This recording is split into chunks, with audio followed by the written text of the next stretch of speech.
Welcome to the Misfit One Lifestyles with Elizabeth Colin. She will awaken and connect with your Misfit One. Are you tired of the ups and downs in your life? Are you ready to live a healthy lifestyle once and for all? We are talking about all aspects of your life. Being fit is not just physical, it's also your mind and soul. Learn how to take steps in your life to move towards your goals. Elizabeth's goal is for everyone listening to the sound of her voice to get fit. Let's get focused, let's get intentional, and let's transform. Now here's your host, Elizabeth Colin. Hey guys, welcome to another episode of Misfit One Lifestyles with your host, Elizabeth Colin, also known as Misfit One. Listen, all right guys, I can't wait for you guys to hear my next guest because it's what we talk about a lot to our friends and to our very, very special people in our lives because we don't want to admit that we have a problem. And I'm talking about overeating and being binge eating and all of that scary eating stuff that we do in the closet. We're going to bring it all out with Dr. Glenn Livingston. How are you? I'm great. I'm looking forward to this all week. How are you? Am too. I'm like, let's do this. Let's do it. Because, it's all about them cravings. People talk about their cravings. They cannot get it under control. They struggle with the food in so many ways. So before we jump into all that, can we tell the people who you are and how important this is for you? Oh, well, I mean, long story short, I'm not just a doctor that decided to work with overeaters. I was almost 300 pounds myself, and my triglycerides were over 1,000. And the doctors were telling me I was going to die by the time I was 40. And, I lost a war with a chocolate bar in 1982, and I didn't look back for about 20 years. So I'm a psychologist from a family of psychologists. And if something broke in the household, we all know how to ask it how it felt, and nobody knew how to fix it. And that was kind of important in my story because being a good doctor was always really important to me, like more important than the money. And it was hard to be a really good doctor while I was obsessed with food. I mean, I think I was a good doctor because I studied really hard to make up for it, but there were times I'd be sitting with suicidal patients wondering when I could get the next pizza, and sitting with a couple that was on the verge of getting divorced. And Dr. Glenn, I'm with you right there. I don't know if you know my story. I don't. But, I have lost over 115 pounds as well, and I've maintained for over 16 years now. So I went from a size 24 to 0, and it was so crazy, and maintained. And so I hear you. We are speaking the same language. This is why I am so excited to talk to you, because I am a food addict. I know I'm a food addict. And so I was just like you, always thinking about the next meal. Like, what's going to be now? And in the middle of something, it's like, what am I going to eat? Or what kind of party? What is the food going to be? And you guys know it. You listening, y'all been there sitting in somewhere and people are talking and you thinking, what am I going to have for breakfast or dinner or lunch? But what's great about it is that, like, how did you say, Dr. Glenn, you walked away from your Snickers bar? Well, I struggled for about 20 years. I tried to love myself thin. Coming from the family that I came from and having the orientation that I did, I really thought if I could, heal the hole in my heart, then I wouldn't have to heal the hole in my stomach. And yeah. And, so I went to the best therapists and psychiatrists, psychologists. I went to Overeaters Anonymous. I went a spiritual journey, and it was all meaningful in as much as it shaped who I am. I think I'm a more compassionate person. I think I don't hate myself as much as I used to because of that. But I get a little thinner or a lot fatter every time I try something new. A little thinner, a lot fatter, a little thinner, a lot fatter. Yeah, that's the yo-yo. Yeah.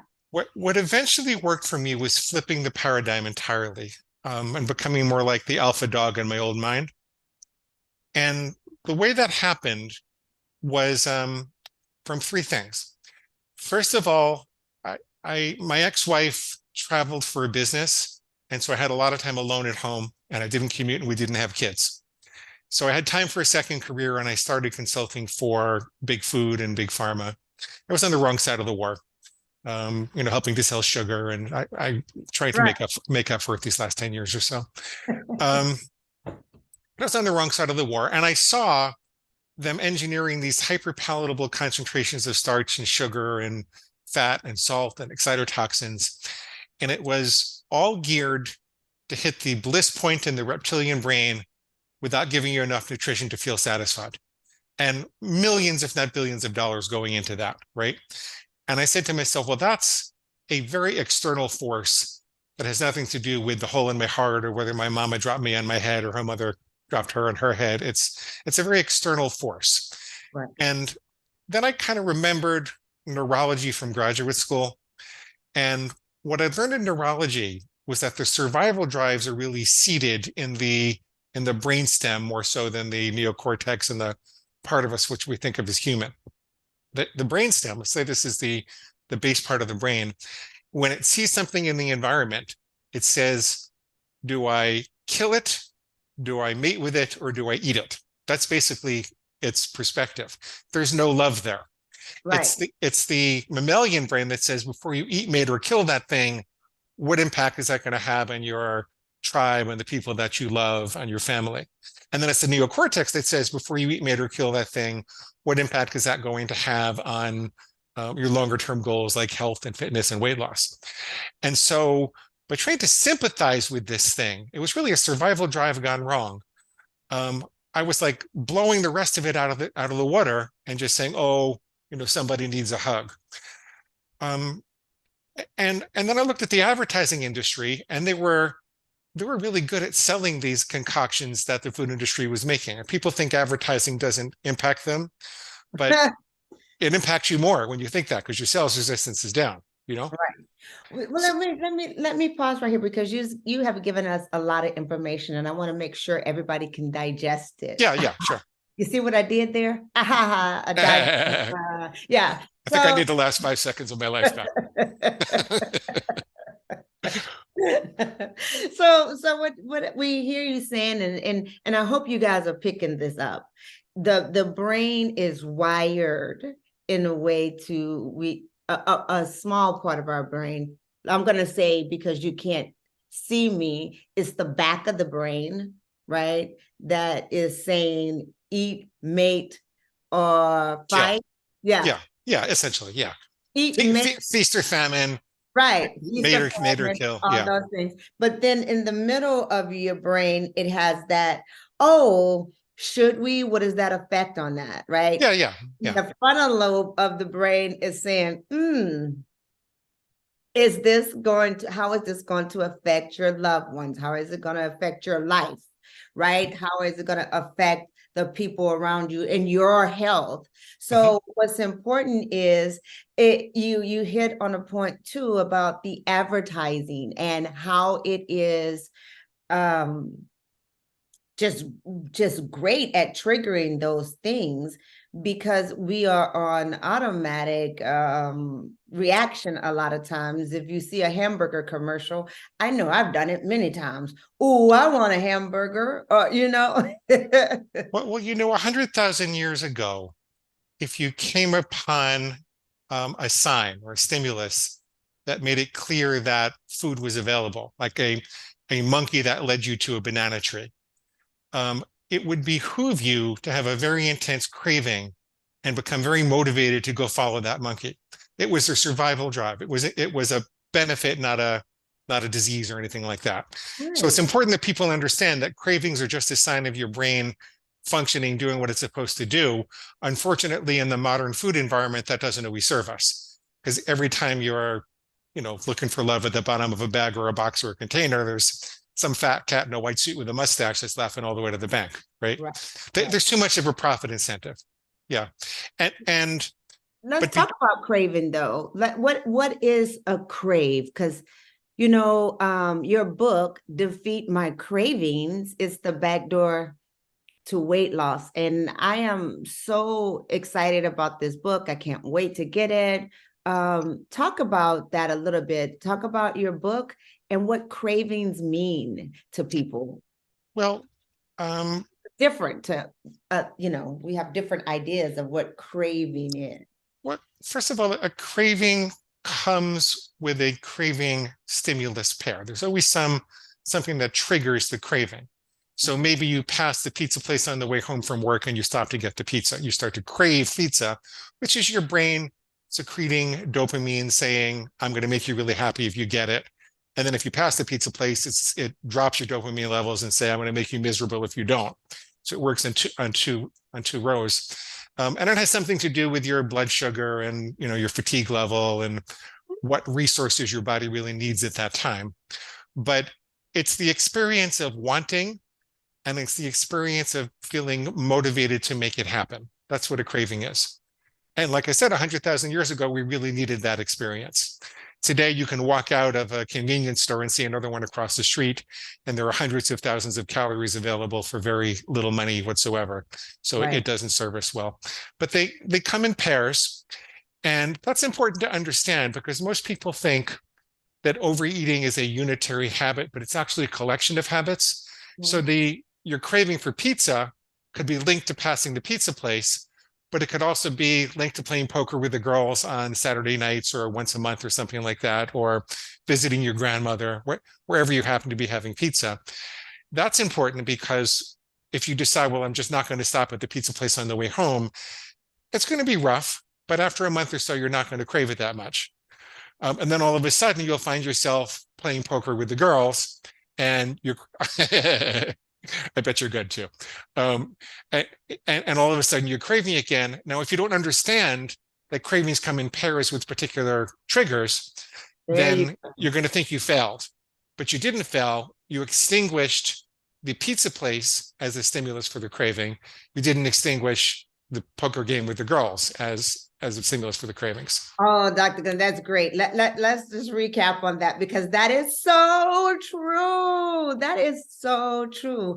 How you say that we can distinguish one craving that we know, oh, we see the pizza place. So, okay, I'm not going to get this pizza because I am going to beat this crave. I'm going to power through. Yeah. You're going to power through it. Like, no, you speeding up. The police are chasing you, but you will not, you will not stop for that pizza. But you feel like, okay, I done that, but you connect with something that you've always had pizza with, poker with the girls, and you are sitting there going, dang, I really want some pizza. And it's the twofold. You have to figure out what your triggers are. And then that way you can kind of go, oh, you can make a plan. You can make a plan. Now, you don't have to get pizza under control. You don't have to give it up entirely. At least 2 out of 3 people don't really have to give it up entirely. Right. You could say, I will only ever have pizza when I'm playing poker with the girls and no more than 3 slices or something like that. And then your brain will get used to those conditions and it will stop craving the pizza when you're driving home from work, but it will have a craving and you'll have made all your decisions beforehand, which is a much better way to deal with it rather than trying to make decisions at the moment of temptation. Right. So, right. That is so profound because it is a way to deal with it. And I'm guessing you could tell us a lot more about it because of your book. Can you tell us a little bit about your book? Well, this is the 8th book in a series. It's kind of the latest and greatest and includes all the modern updates on the science of cravings and, more important, how to extinguish them. It's also different than the other books. I have over 1 million readers for my books and 20,000 reviews, and I've been around for a while. And I know I'm not supposed to say that myself. I just want you to know I'm not just making this stuff up. I've worked with over 2,000 clients, and I kind of figured this out. Absolutely, yeah. So the best way I could say it is that up until about a year or 2 ago, I really thought that the way to recover from overeating was to fix your thinking about food. So for example, if you're always saying, I'll just start again tomorrow, like you have a craving for a chocolate bar and you hear this voice in your head that says you worked out hard enough, a couple of bites are not going to hurt. You can start your silly chocolate rule again tomorrow because maybe I have a rule that I don't eat it during the week, right? Um, I would kind of back off and say, wait, that's my inner food enemy. It's squealing for, food mush. I don't eat that during the week. So I don't let this thing tell me what to do. And then I would fix my thinking by saying the way the brain works, if I have a craving for something and I say, I'll just start tomorrow. And then I eat that thing, I will have reinforced the craving and I will have reinforced the thought. Yes. So when I wake up tomorrow, I'm going to have a stronger craving for chocolate and I'm going to be more likely to say tomorrow, let's start tomorrow. And it cycles down indefinitely. So you have to say, the only time I can eat healthy is the present. I always choose the present moment to be healthy. And when you're in a hole, you have to stop digging. That would be an example of fixing your thinking, or what I call a rational refutation. That's how I recovered. It took me a lot of years kind of going back and forth between, I called it my inner pig. I shouldn't have called it that, but that's what I called it. So I was wrestling with my inner pig and I would say it was squealing for slop and I would look at the specific squeals it made and I would say why it was wrong. I wasn't going to teach this stuff. I wasn't going to get out publicly with this stuff. No, but you're on the right platform. Let's talk real. Let's tell it the God honest truth, because we fight with this. Like I started off by saying, we don't talk about this publicly. We talk about it, in behind the doors, or when you're in coaching and when you're in therapy. This is the time we talk about it. But now we have a platform that let's talk about our inner pig. Well, that's what I did. I'm a sophisticated psychologist with a pig inside me. Yes. It sounds weird, but it worked for me. I can do it a lot better now, but I would fix my thinking. And then when I started publishing and people were asking for help, I started to fix other people's thinking and I learned how to do it fast. So I could get people mostly better, 90% better in like a month or two. But then there was this phenomenon that occurred in almost everybody, which was what I call the screw it, just do it response. Mm-hmm. So no matter how much I worked on fixing people's thinking, and it's like I took all their excuses away. It makes it a lot more uncomfortable to break the rules if you don't have any excuses. Right. There was still this screw it, just do it response. And I got really fascinated with what was causing that. And then I remember that I didn't really just fix my thinking. I also fixed my nutrition. So I was having green smoothies or a big salad with some fruit on it or something when I would have a chocolate craving.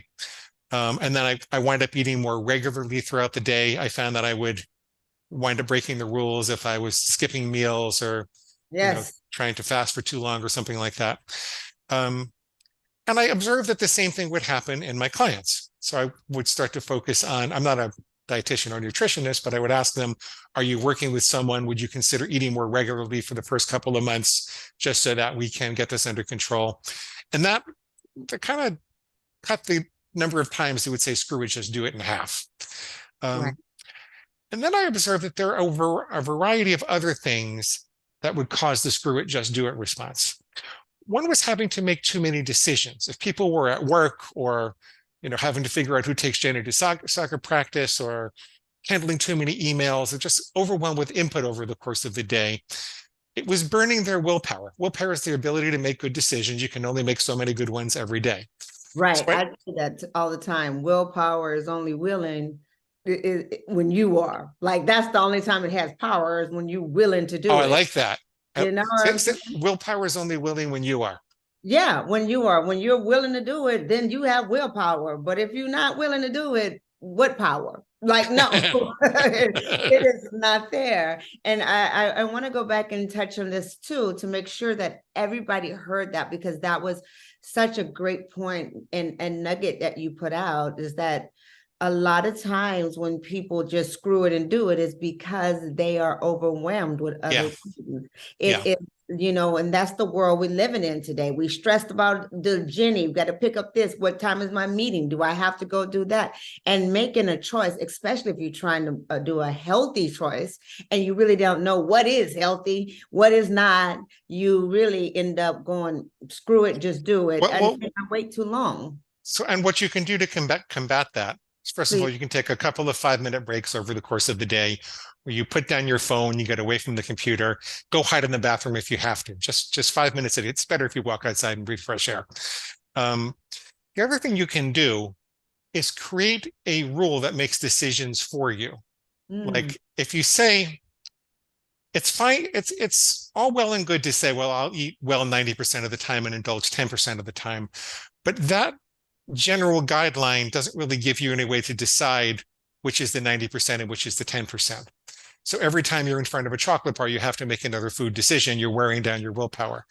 If you were to say, I only ever have chocolate on Saturdays and no more than 3 ounces, then you've made all of your chocolate decisions for the week. You just eliminated all those decisions and you can preserve your willpower for more important things. If you struggle with overeating at night, you can make your food decisions for the nighttime in the morning, put it out in Tupperware, have it waiting there for you. Then you don't have to make these very difficult decisions at the end of the day after you've been overwhelmed with decisions. Yeah, you are too tired. Like, feed me. Look, what you say, screw it and just do it. That's usually when it happens. I'm so tired. I love those tips. Okay, guys, you heard that? Make a rule. Make a rule for yourself, which is very, very helpful in so many circumstances, because your body, your mind really is listening to you, and it will follow.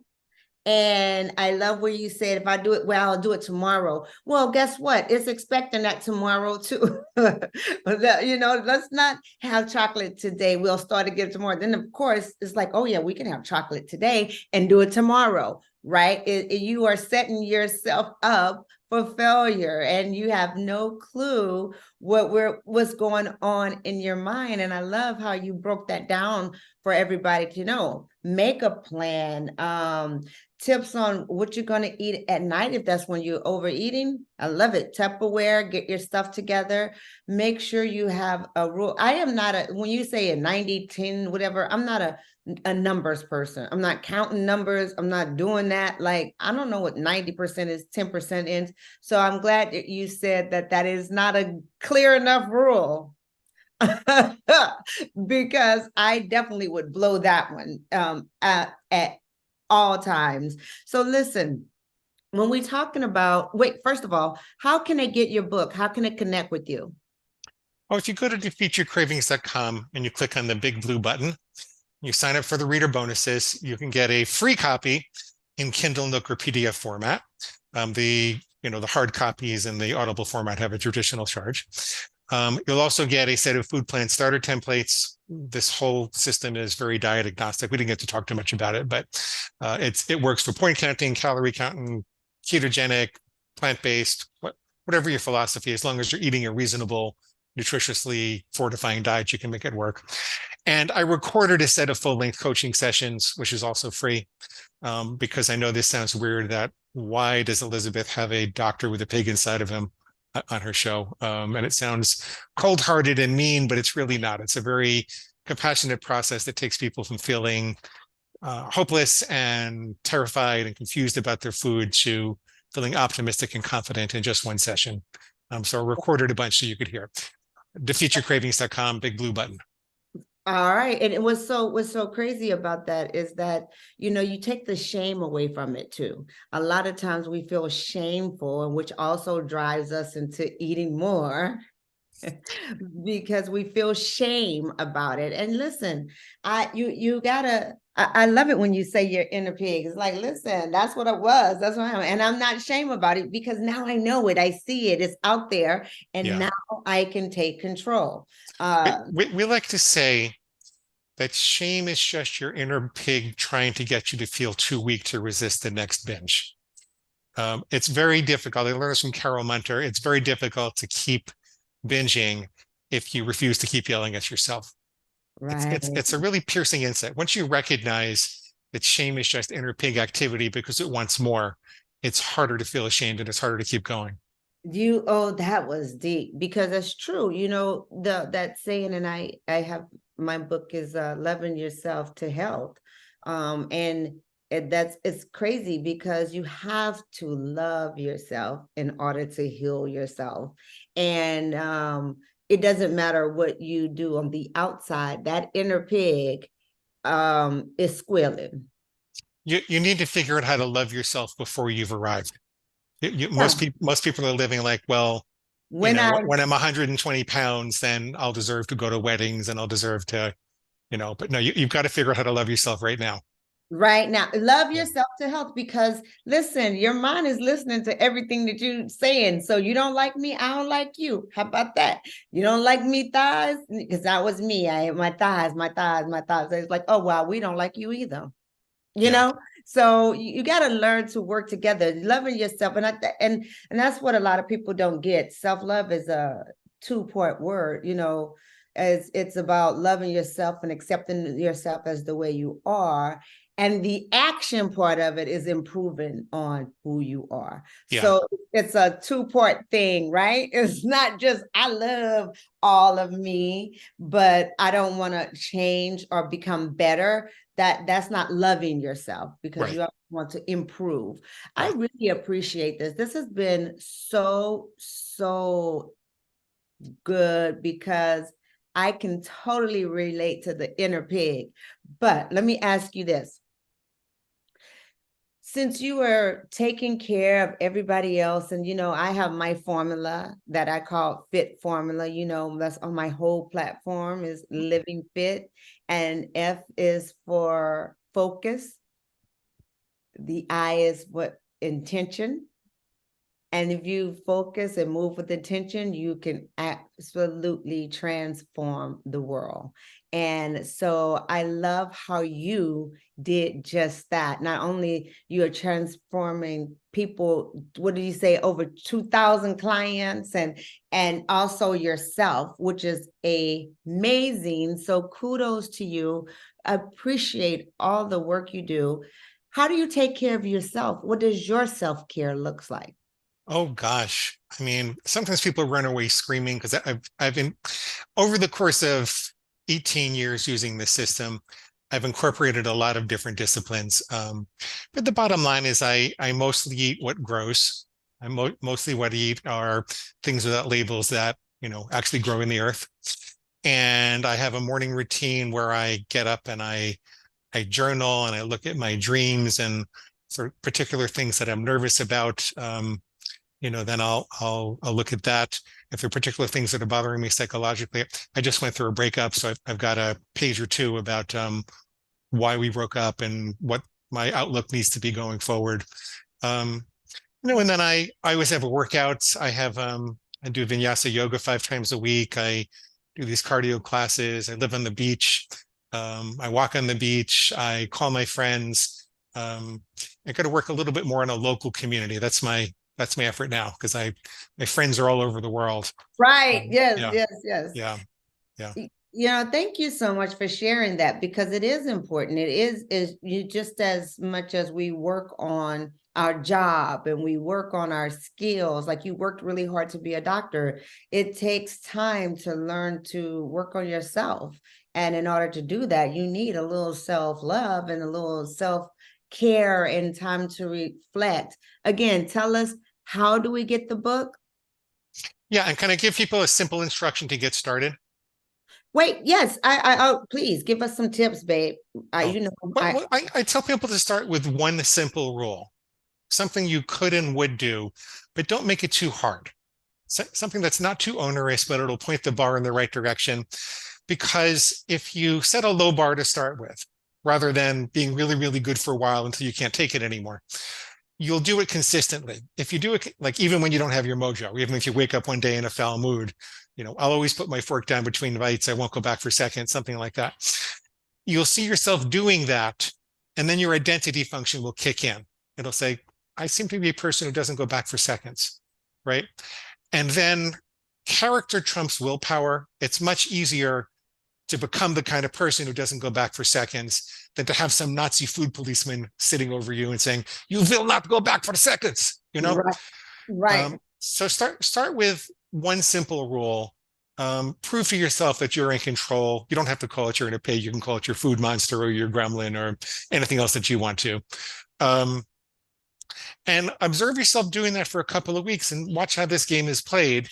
And then when you're winning, then you can add more rules to lose weight or accomplish what you want to accomplish. Defeatyourcravings.com is the website, and just click the big blue button. That's perfect, because I always ask for last words of wisdom, but you got it. You gave us our words of wisdom right there, and how to start to fight these cravings and make a difference. I always say, I believe in Kaizen, baby steps, little bitty steps, so small it's ridiculous. Let them laugh at it. But when you get more W's under your belt, you feel so much better. You're like, yeah, look at me. I'm doing it. So constant and never-ending improvement. Yes, absolutely. Thank you so much for coming out today. Thank you for having me. We really enjoyed you. And again, you guys, it's your girl, Elizabeth Colen. I want you guys to live fit.